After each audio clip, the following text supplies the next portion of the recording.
क्या कहा? तुम ही कह रहे हो। नमो बुद्धाय का महाकारुणिक भगवान बुद्ध और उनका सजा पूजनीय भिक्षु संघ जो पीछे है,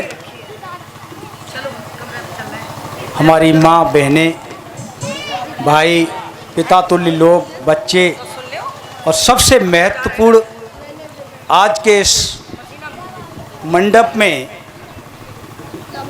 भाई श्याम सुंदर जी,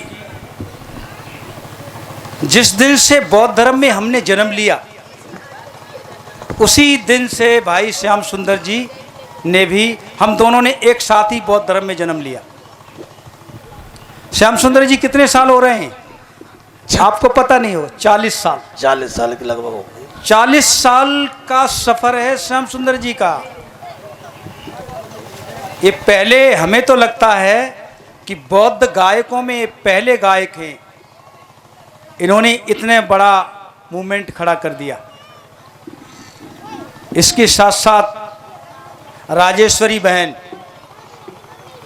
आप लोगों में मदर टेरेसा का नाम कितने लोगों ने सुना?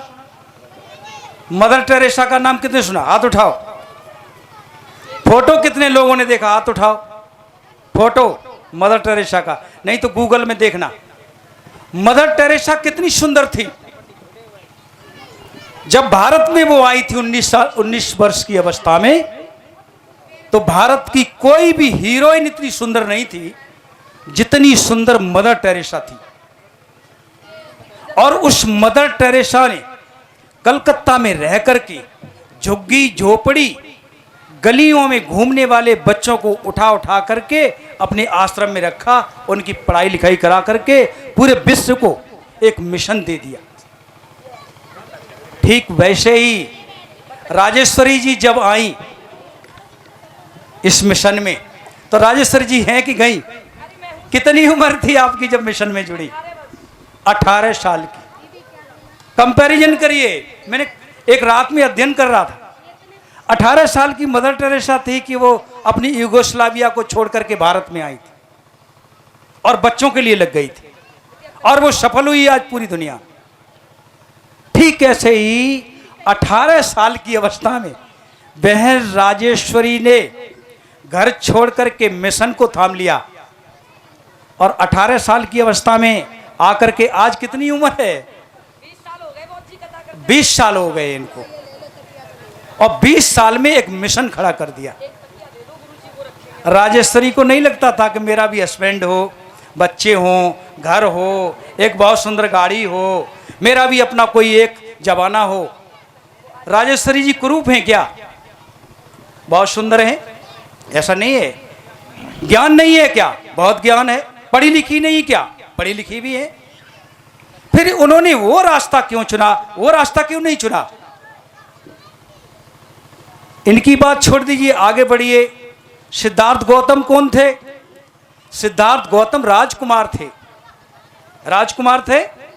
राजकुमार होने के नाते वो तो राजा ही बनते। राजकुमार तो राजा ही बनते ना। लेकिन उस राजकुमार ने राजा न बनने का निर्णय क्यों खत्म कर दिया? उन्होंने क्यों एक योगी का, एक सन्यासी का रूप लेकर के घर छोड़ दिया?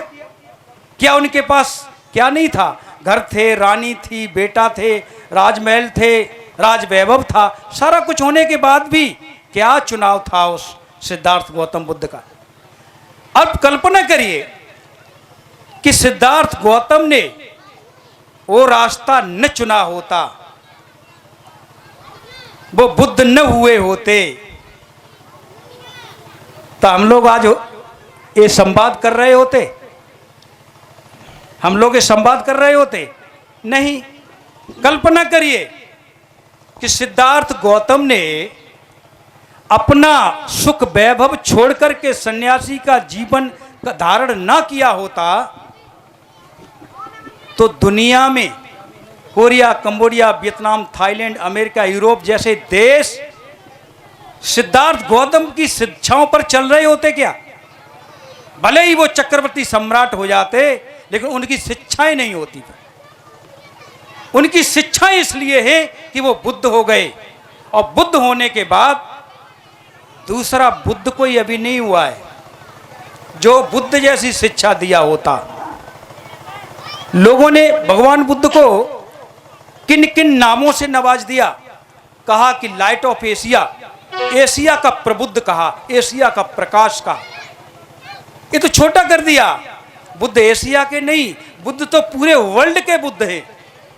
पूरी दुनिया का लोग बुद्ध के शिक्षाओं में, बुद्ध के सिद्धांतों में विश्वास रखता है। आज का जो वक्त है, आज का वक्त बहुत करुणा, वैमनस्यता, ईर्ष्या, द्वेष, लड़ाई, झगड़े। आज कितने झगड़े हो रहे हैं आप देखिए। आप डेली टीवी में देखते होंगे, बहुत बड़ी बड़ी लड़ाइयाँ हो रही हैं। डेली हजारों की संख्या में लोग मर रहे हैं। क्यों मर रहे हैं लोग? इन्हें मारने की क्या जरूरत है? संसार में लोग तो वैसे ही मर जाएंगे। एक बिच्छू को किसी ने पूछा कि ये युद्ध हो रहे हैं, लोग मारे जा रहे हैं, तो बिच्छू ने क्या कहा? इन्हें मारने की जरूरत क्या है, ये तो वैसे ही मर जाएंगे। संसार में ऐसा कोई व्यक्ति नहीं है, ताकत से ताकतवर और कमजोर से कमजोर, जो एक दिन मरे ना। सबको मरना है, सब मर जाएंगे। जब सब मर ही जाएंगे तो इनको मारने के लिए हथियारों की क्या आवश्यकता है? हथियार बनाने की क्या जरूरत है? न्यूक्लियर बनाने की क्या जरूरत है? ये सिर्फ बुद्ध का ज्ञान है। बुद्ध के ज्ञान पर जो परिवार चले, जो व्यक्ति चले, जो गांव चले, जो देश चले, वो देश दुनिया में सबसे आगे होगा। जापान का नाम सुना होगा आप लोगों ने। जापान के पास अपनी सेना नहीं है, लेकिन टेक्नोलॉजी में पूरा दुनिया फेल है। कोरिया का नाम सुना होगा। कोरिया जैसा छोटे जैसे देश के प्रोडक्ट भारत के नहीं, पूरे दुनिया के लोगों के हाथों में हैं। इतना क्रिएटिव कंट्री है। किसके कारण? बुद्ध की शिक्षाओं के कारण। और हम क्या कर रहे हैं आज? हम आज जो चीजें इस संसार में नहीं हुई हैं, ऐसी चीजों की खोज में जुटे हुए।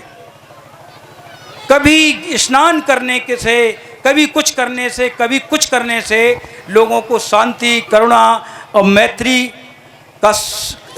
का सिद्धांत लोग देना चाहते हैं। ये संभव ही नहीं है। इसको संभव करने के लिए जो बुद्ध ने शिक्षाएं दी हैं, जो भारत के गुरुओं ने प्राचीन काल से लेकर के अब तक, जो हमारे प्राचीन काल की जो प्रज्ञा है, जो ज्ञान है, वही ज्ञान दुनिया को दिशा दे सकता है।